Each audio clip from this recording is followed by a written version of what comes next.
I'm back at the Disneyland Resort to check up on the Avengers Campus work, the rumors in Tomorrowland, and of course, what's happening in Fantasyland with Snow White. So how about you and I dive right in.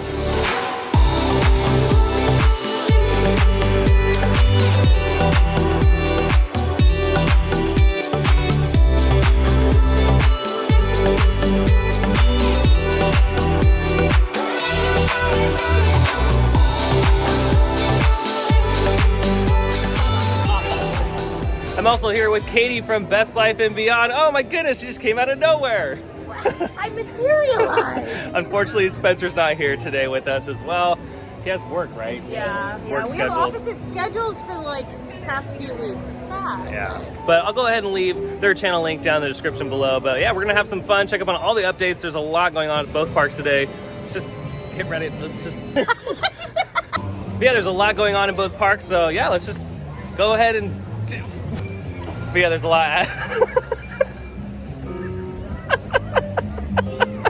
But there's a lot.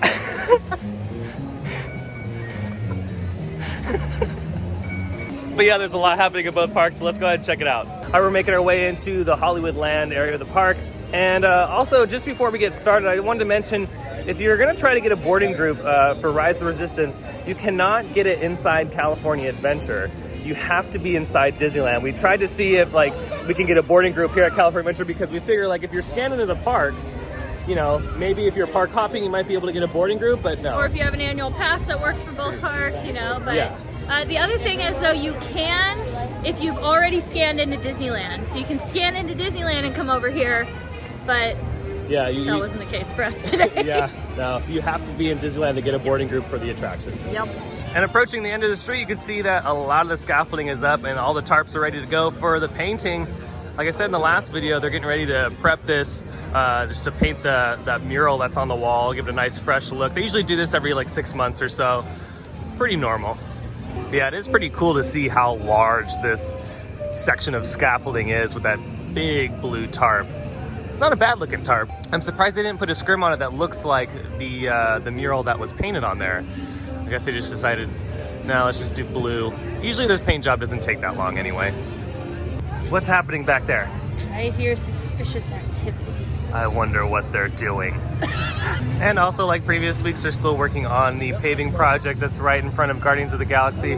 But again, I'm not really sure if it's just paving or if it's plumbing or something more intricate with the trolley tracks. We'll find out when they're finished. Around the corner right next to Guardians of the Galaxy, they're still working on the Avengers Campus swiftly as we approach a summer opening. And again, just like last week, we really can't see much because of that black scrim that's over the top of the construction fence. Can ever so slightly see through it, but again, not too much. So in general, to me, it looks like the project is the same from last week. I would assume a lot of the work is happening on the inside of the restaurant and the inside of that building that's right next to Guardians of the Galaxy. Over here at Spider-Man, they're still working on the outside of the building. As you can see, the red building is still covered up, or just the paneling's gone entirely. And I'm kind of leaning more towards the fact that the paneling is actually gone because I don't see any traces of red anymore. And you know, these kind of decisions, if it is in fact removed, these decisions aren't rare. They happen quite often when they're building these projects. Sometimes they change the design.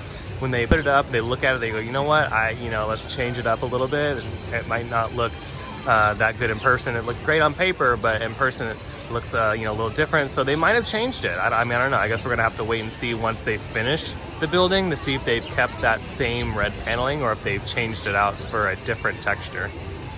Over here at the Performance Corridor, they haven't set up for the Food and Wine Festival just yet. It starts on February 28th, and for sure I'm gonna be here. I love the Food and Wine Festival. It's my favorite festival here at California Adventure, but I'm assuming that the decorations and all that and the food booths will appear probably a few days prior to the start of the festival.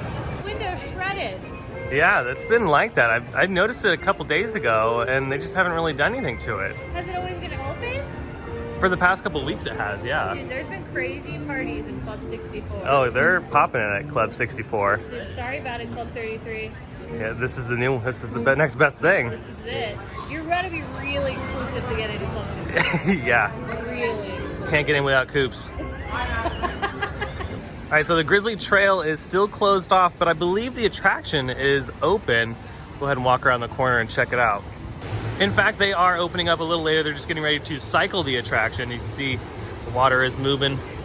It is a ripping and a roaring here at Grizzly River Run. A little scary. Yeah, it's a little scary, and it's very cold right now. Definitely.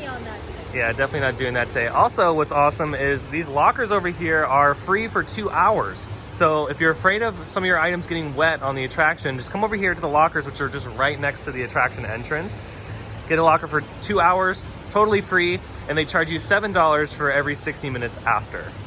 Before we head over to Disneyland, we're gonna make a pit stop over here and get some fruit. And Katie got some watermelon, look at that. We're gonna be skinny.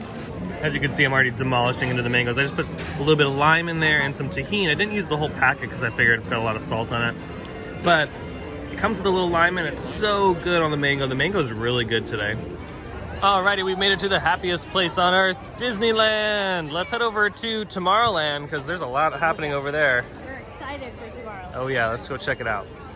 So right here on Main Street, it looks like they're doing a commercial or something for a sitcom show. They usually do this every once in a while, and they'll block this little section off. But you can see they have extras right here that are getting ready for their shot. But yeah, I wonder, there's some Disneyland balloons right there. So yeah, I don't know if it's for some marketing for the park or maybe a TV show. I'm not really sure. Yeah, look at that. They got a hardcore boom camera set up and everything. And what I found out is this is actually for the Avengers Campus marketing. So every once in a while they'll do like some commercials here in the park to promote the new lands or whatever it may be, new attraction. That's exactly what they're doing right here. And it's cool when they do these productions like this, it gives you a little insight at how many people it takes just to film a simple commercial and how much equipment. I mean, look at this rig right here. That's how awesome that is. The camera just fits right in there if they need to do an overhead shot. They usually use these for parade promotionals as well. But yeah, there's a lot going on, a lot of equipment being used, a lot of people on hand, ready to go for just a simple shot that maybe is just a couple seconds.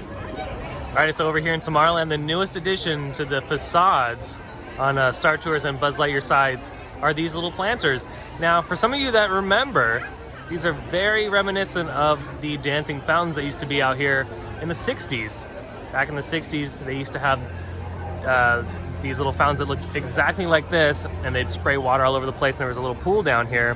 And when these got put up the other day, we were all crossing our fingers and hoping that they would be fountains again. But unfortunately, they're just planters, but they're still like really cool. It's like a nod towards that retro vibe and not a nod towards the past. They're also installing a lot of new greenery here, which is awesome. But you know, is this a hint as to what Tomorrowland's going to be like in the next couple years? Is this the start of what the renovation's going to be? Is it just going to be a retro version of this land? And I'm actually all for that. I don't mind that at all. If it's going to be a retro Tomorrowland, I'm all for it, because really you can't really do a lot of like futuristic stuff, because the problem is the future happens and then the future becomes old. And it's like the way things are like evolving now is so quickly. Yeah. Whereas back then it wasn't, you know, I don't think it was as much. Now it's like every day you turn around, there's something new. Oh yeah, technology's insane. So I think this is a really big clue as to what Tomorrowland's going to look like here in the next couple of years. Yeah, and I don't think they're going to add any water effects here, because unfortunately it's just still dirt, so I don't know. The dirt would come, it just wouldn't happen. Yeah, I think if they were going to do some water, they would have had to install the plumbing. Oh yeah, it would have been more. And I just think that, I just want to believe I don't know. Magic. we just need those dancing fountains back. Just like, I want to believe that, like, even though we're just seeing dirt and no plumbing, that it could happen. Yeah, you never know. Honestly, you never know. I mean, this happened overnight. This, like the first night, these went up, then the plants went in last night. So who knows what they're going to put down there. I guess we'll just kind of watch and wait in the next couple days. Over here at the exit of Space Mountain, see they have revealed the staircase. Scaffolding is down. And yeah, it's just I think it's just an emergency exit from the second level. Oh, maybe for like OSHA requirement? Yeah, I think they just never had a staircase, and if there's an emergency, they gotta get people down there really quick, and that's just one easy way to do it. We got all excited. I know, I was hoping maybe those escalators were coming back, you know, old school escalators up into Space Mountain, but nope, just a staircase right now. And they've also revealed a new digital display here that has all the Fast Pass times on it. So they have Space Mountain, Autopia, Astro Blasters and Star Tours. And yes, Autopia now has Fast Pass, but right here you can just see all the times that are available and the current wait time for each attraction, so that's pretty convenient. Alrighty, we made it to Fantasyland. It's very busy here in Fantasyland today. It's wild. It's wild and crazy. It's really wild. Yeah, it's a Wednesday. I wasn't thinking it was going to be this busy today, but it's pretty packed. So as you can see, they're still working on King Arthur's Carousel. It's going through its extensive refurbishment. I'm assuming they're going to repaint a lot of stuff. Going to get a new tarp, because they're still doing some very heavy work on that. And as well as Snow White. Snow White is still receiving its major renovation with 2 new scenes added, as well as its facade work. There's a lot of facade work happening, which is awesome. Still really curious to see if they're going to keep the same paint scheme or change it up a little bit and move on to the other facades like Peter Pan and Mr. Toad. But nonetheless, I love that they're sprucing up all these old attractions and making them fresh and new again. We made a little pit stop here in the Bibbidi Bobbidi Boutique. Check out some of the pricing on some of these dresses like this one. What is the price on that? Okay, so this one retails for like, I think $350. Okay. And so these ones that have like the, whatever, but it's like $500 if you're doing the Bibbidi Bobbidi like princess treatment thing. The whole That's what makeover. My niece, we saved up, everybody pitched in. This is just Aurora's dress, and then these are, I think if you do these, it's like $200, I think. Honestly, like if you're here on vacation and you're willing to spend the money for your kid, I mean, it's an experience for sure. Yeah, they get a fairy godmother to like do their hair and like all this stuff, so it's pretty wild. they get a crystal crown and they get a photo session, so it's a whole thing. Nails painted. It's insane.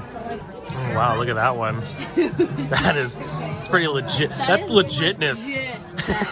Like, and this is just the bottom half of it. Oh my god. Wow. There's your Oscar red carpet dress right there. Dude, there it is. Oh my gosh, look at it even so well. Oh yeah. And there's this one right here. This one is $59.99. Yeah. And do you get an annual pass holder discount here? I think you do. I heard you do, yeah. Okay, so that works. That helps a little bit. Helps a little bit. Every little bit helps. Oh yeah. And what's cool is like you don't have to get the whole makeover thing. Like you can just get a dress or a little item if you're trying to finish your outfit. Like see like these little tiaras right here. So you don't need to go the full-blown price tag. You can just buy the dress or the outfit or maybe even a plush. And then when you're done at Bibbidi Bobbidi Boutique, you can come over here to Fairy Tale Treasures here in the Fantasy Fair area. It's right across from the meet and greet location. And you can get your little photo taken in here. This little cute little backdrop. Alrighty, here's a closer look this week. See, you really can't see much because they're just working on the mansion itself. You can kind of hear them. I don't know if you guys can hear that on the video, but you can hear them in the background chipping away at the old paint, sanding it down, and applying that new coat. I'm excited. Excited to see it all nice and shiny. And the biggest mystery is I wonder what they're going to do on the inside of the attraction itself. And they're going to change up some of the showpieces. They're going to update the lighting and audio. Add some new little special effects here and there. Like I obviously don't expect a scene change, but maybe some special effects would be kind of neat. You never know. Well, I think that's going to do it for today's video. I hope you enjoyed it. If you did, go ahead and hit that like button. If you're new to the channel and you love Disney content, go ahead and hit the subscribe button and notification bell so you stay up to date on every time I post new videos. It was a great time hanging out with Katie from Best Life and Beyond. There she is. I'll leave the link for their channel down below in the description. Be sure to hit the subscribe button on their channel as well because they have amazing Disney content. I also have an Instagram page at Theme Park Obsession, so be sure to follow that because I post content there that I don't normally post here on YouTube. So be sure to go over there and hit the follow button on that account. But other than that, I hope you have a beautiful day, and I'll see you next time in the parks. Bye. Bye.